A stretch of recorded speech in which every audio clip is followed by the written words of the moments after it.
2.0 y regresamos a la línea telefónica. Vamos a la línea telefónica para saludar y agradecer a John Gibler que nos tome esta llamada. Estamos muy agradecidos que nos tome esta llamada porque John Gibler acaba de publicar el día de ayer un extenso y muy importante reportaje en la que reconstruye paso a paso es cómo hubo instrucciones para tener la investigación, por lo menos el curso que llevaba la investigación del caso Ayotzinapa hasta el año pasado.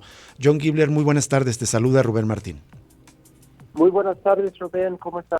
Muy bien, John, con el gusto de saludarte y de verdad muy entusiasmados que converses con nosotros para que nos presentes por lo menos un resumen, es un reportaje muy extenso que evidentemente vamos a compartir con nuestra audiencia en nuestras redes sociales, pero por favor, haznos un resumen de los principales hallazgos que presentas en este reportaje sobre la investigación del caso Ayotzinapa, John.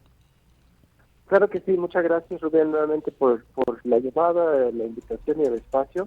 El reportaje se trata de qué pasó con la investigación, el caso de Ayotzinapa, la desaparición forzada de los 43 estudiantes normalistas, septiembre, exactamente hace 9 años, 26 de septiembre del 2014, que el año pasado estaba en manos de una unidad especializada para el caso dentro de la Fiscalía General de la República, y en el espacio de un mes, sobre todo, pero un par de semanas en particular de mucha actividad, se dio el caso completamente dinamitado. 3 años y medio de avances lentos, pero avances, de repente fueron saboteados, y lo que desde afuera vimos el año pasado es que de repente presentaron un informe raro, la Comisión Presidencial de la Verdad, que no habían compartido con nadie, no lo habían compartido con las familias, con sus abogados, con el CIE, con la misma Fiscalía, y en ese informe había pruebas que desde inmediato parecían raras, parecían inverosímiles, exactamente como nos pasó hace 9 años cuando el entonces procurador Jesús Murillo Caram nos presentó una supuesta verdad histórica y de inmediato no hacía sentido. No tenía sentido que 43 seres humanos fueran incinerados durante una noche de lluvia. O sea, de inmediato parecía demasiado extraño. Y lo mismo pasó el año pasado cuando presentan un informe con unos supuestos pantallazos, capturas de pantalla, de mensajes de WhatsApp entre diferentes miembros del grupo Guerreros Unidos, ¿no? del crimen organizado, del estado de Guerrero, donde ellos entre sí empezaban a narrar los hechos supuestamente de la desaparición forzada, nombrando con nombres y apellidos a las personas involucradas, dando lugares específicos donde se encontraban y todo eso, cuando sabíamos ya desde una investigación previa realizada en Estados Unidos en contra de ese mismo grupo Guerreros Unidos, que ellos no se comunicaban así. De hecho, no se comunicaban por WhatsApp, se comunicaban por BlackBerry y en mensajes muy chiquitos, muy cifrados, en clave, muchas faltas de ortografía, pero diferentes faltas de ortografía, no mencionaban nombres así. Entonces, desde inmediato era demasiado extraño, era extraño que no habían compartido la información con las familias y sus representantes, y extraña la misma naturaleza de la supuesta prueba que presentaban.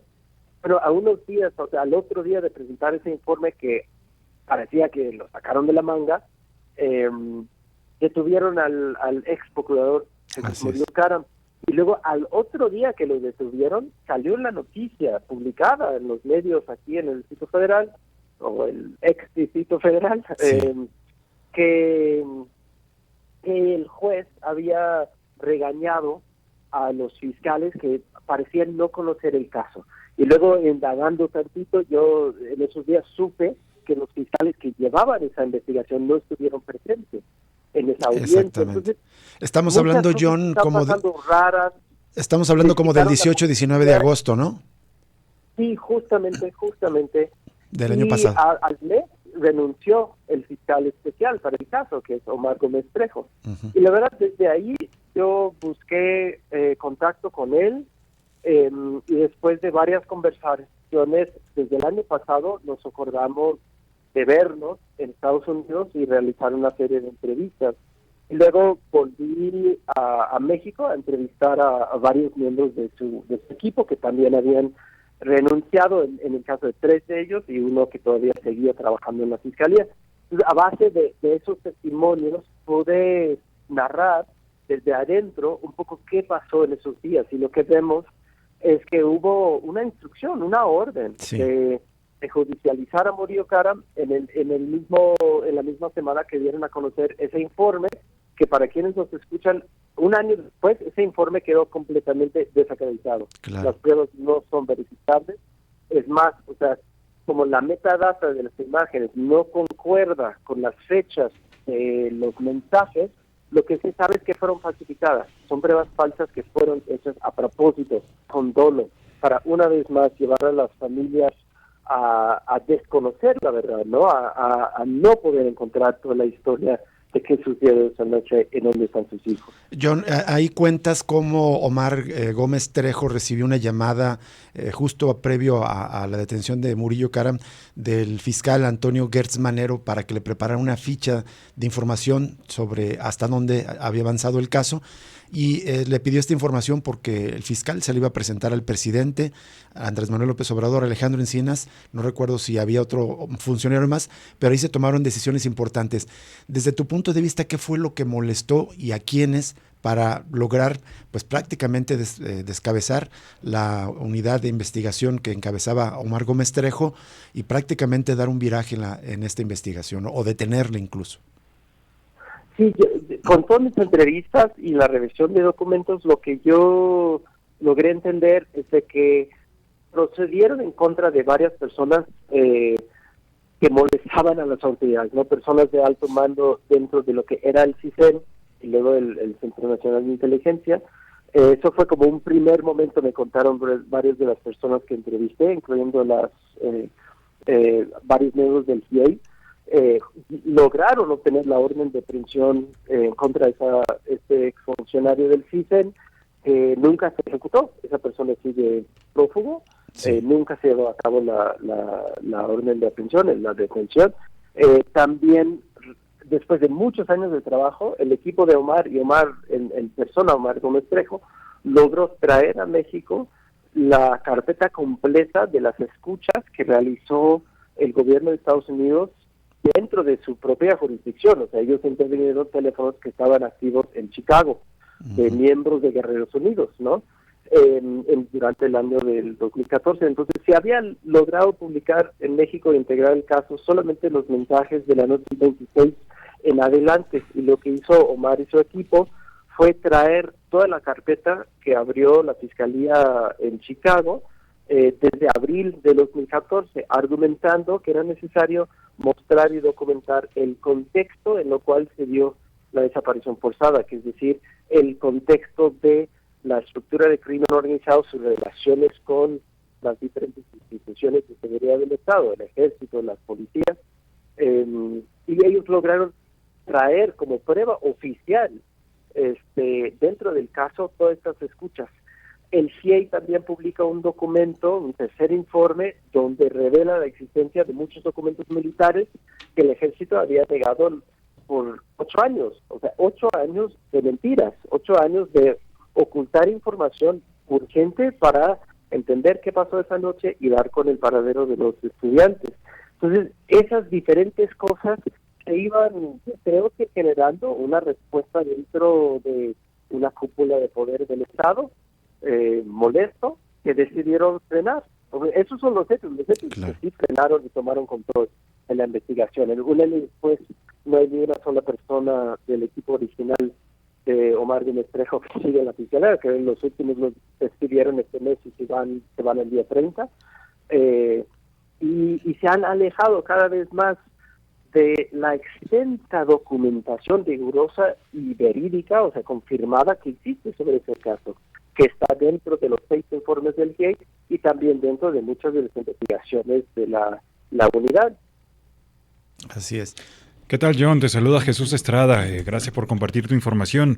Quería preguntarte, porque pues ahora ya leo a muchos opinadores y columnistas, sobre todo de oposición, retomando tu trabajo, digamos como para hacer algunos señalamientos. Estaba leyendo esta mañana a Raimundo Riva Palacio, y él cuenta que en tu reportaje señalas directamente el desayuno del 15 de agosto del 2022, donde López Obrador, el secretario de Gobernación Adán Augusto López, el fiscal Gertz Manero, incluso el presidente de la Corte Arturo Álvarez y el subsecretario Encinas, supuestamente se pusieron de acuerdo ahí para, lo que dices, dinamitar la investigación del caso Ayotzinapa. Es gravísimo, ¿es así lo que se está narrando?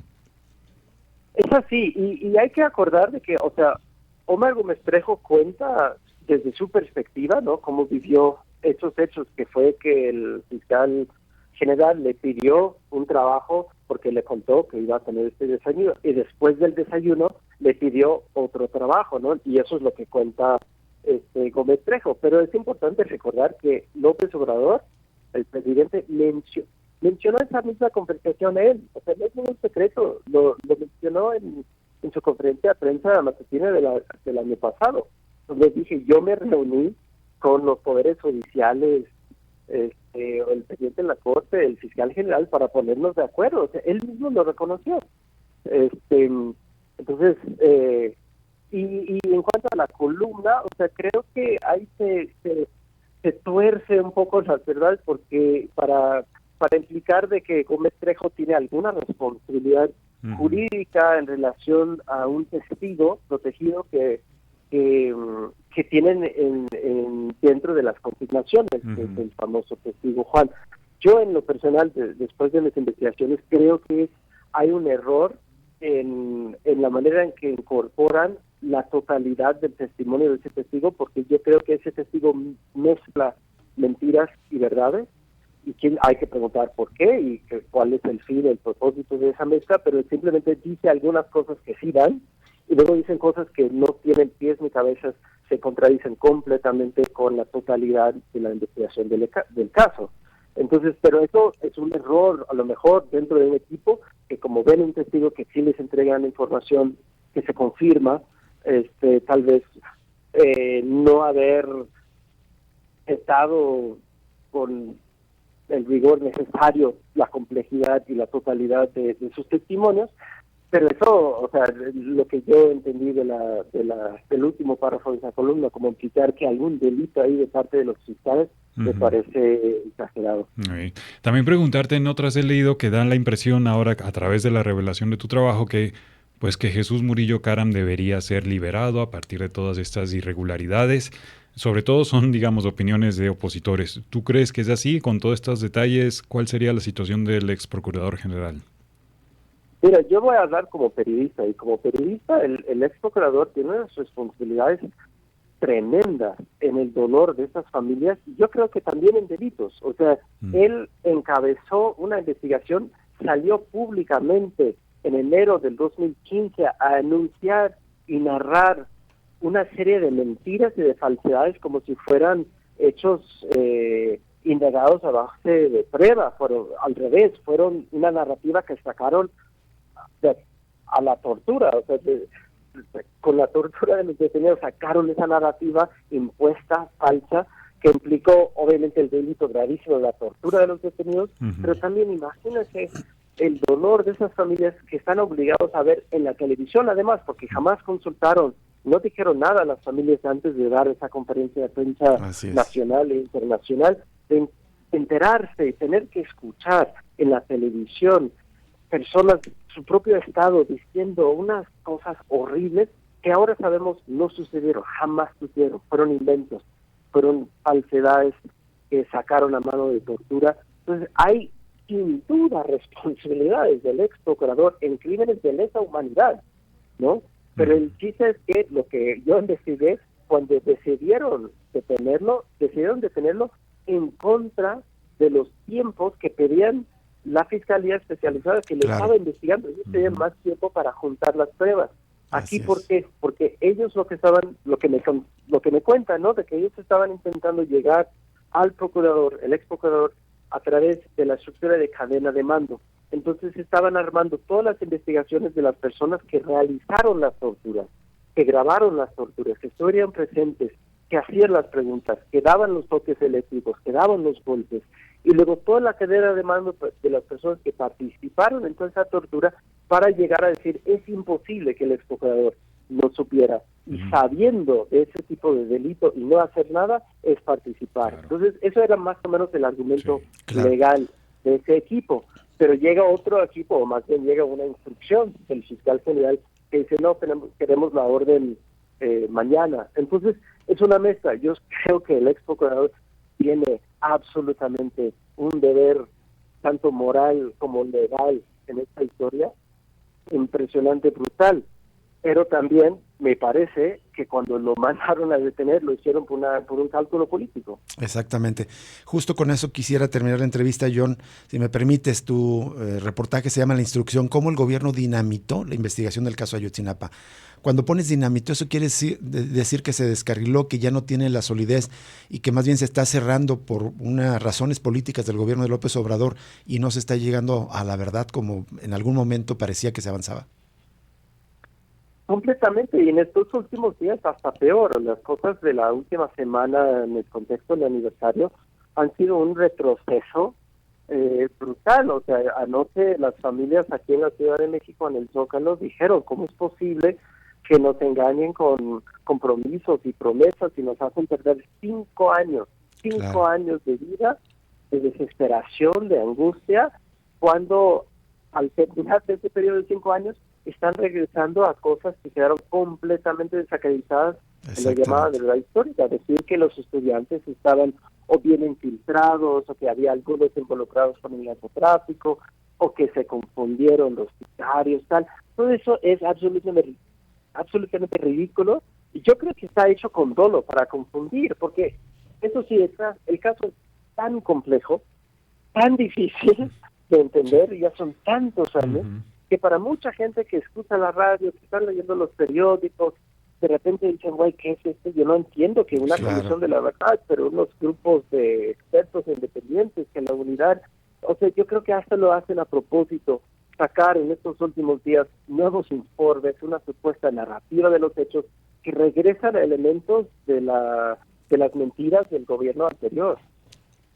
Terrible, entonces es un tanto desolador porque, como dices, si en algún momento se veían avances, ya se ha dinamitado.